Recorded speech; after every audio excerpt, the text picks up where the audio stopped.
もしもし、聞こえてる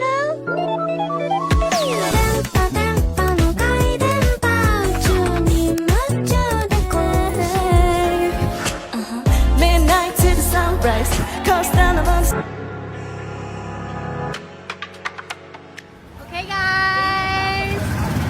Okay, y'all, grab your drinks and sit down, because the music industry is doing the absolute most right now, and I am officially stressed.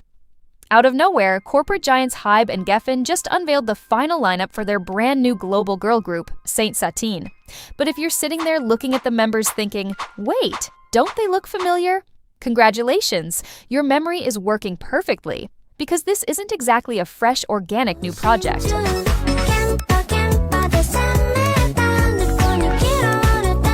This is a massive, carefully engineered corporate rebrand.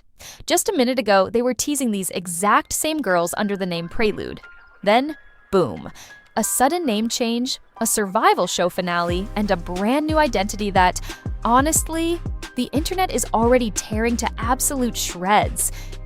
People on Reddit are literally saying the name sounds like a fancy brand of saltines you'd buy at a high-end cheese shop, while others are convinced it's just giving fake French. But behind the luxury aesthetic lies a much deeper, much messier story. If you're unfamiliar with this, Saint Satine is basically like a cheater brand version of Katseye introduced by the same label. They are quite literally like princesses locked in a tower, and HYBE has correctly identified that outrage is more important than creating something interesting or good. I want to talk about the Katseye and the Saint Satine nonsense because I think that this is really indicative of a troubling development both in the way that labels approach working with artists in the public eye and in how we as the audience respond to them. So if you're— What are they actually trying to pull here? Let's peel back the layers. To really understand why this lineup is causing such a massive stir, we have to talk about three specific members: Emily, Lexie, and Samara. If you watched that brutal Netflix docuseries Popstar Academy, you already know exactly who they are. They were the standout contestants who fought tooth and nail during the Dream Academy auditions, only to get cut right before the finish line while Katseye took the crown. It was heartbreaking, right? We watched them cry on national television, believing their global pop star dreams were completely dead.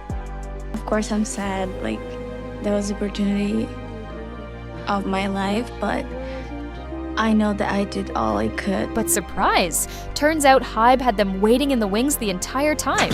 Of what this project is and like what this means to us and like how exciting it is to like be brought back together when we like never thought we would, you know what I mean? I think tonight is a very special night, not only for them but for us too. Like growing together and entering the pre-debut phase is so insane that it's like finally here.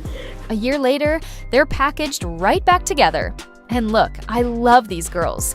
I don't know about you guys, but I have been living for Saint Sardines. Like their new song, Party Before the Party, that shit is a banger. I be catching myself on my little drives to like the gym and work, blasting and blaring these songs down the street. And like I'm starting to learn the choreo and the dance, like it's so good. You guys let me know, are you guys going to be listening to Saint Satine? They are insanely talented. Emily's technical dancing is unreal, Lexie is a literal songwriting prodigy, and Samara's vocals are pure gold. But the strategy? It's giving corporate recycling at its absolute finest. Did the labels think we wouldn't notice they just put the runners-up into a new group? Or are they just desperate to maximize their return on investment from that multi-million-dollar training system? But the recycled lineup isn't even the biggest elephant in the room. Enter the final member, Sakura.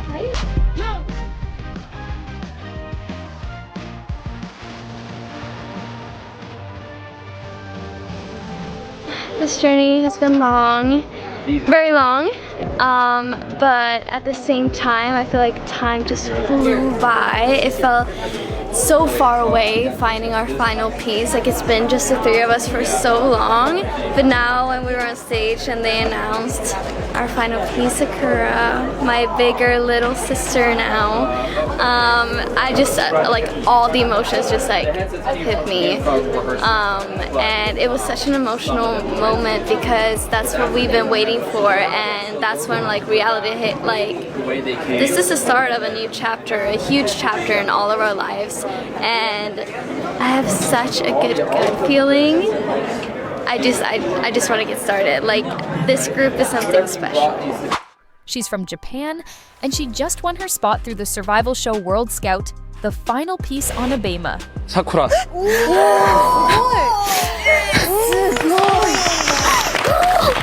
beating out 14,000 applicants. On paper, it sounds like a classic, beautiful underdog success story.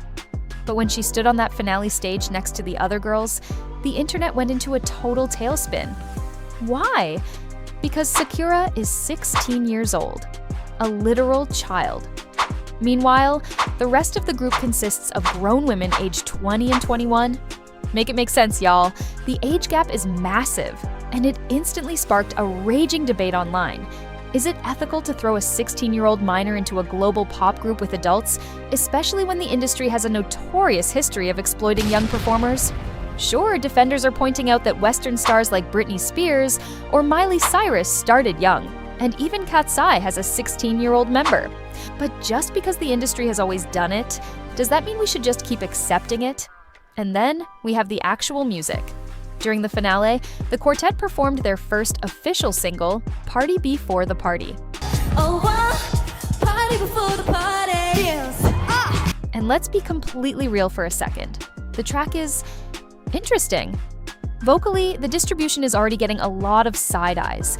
Samara's deep, soulful vocals are completely carrying the heavy lifting on the track, which leaves fans wondering if the line distribution is actually fair, or if certain members are being hidden in the background because the label rushed the release. Visually, the concept is stunning, but musically, it feels a bit corporate, like a song that was sitting in a vault just waiting for an assortment of leftover voices to be slapped onto it. Is it a genuine artistic statement, or is it just algorithmic filler designed to trend on TikTok for 2 weeks before disappearing into the void?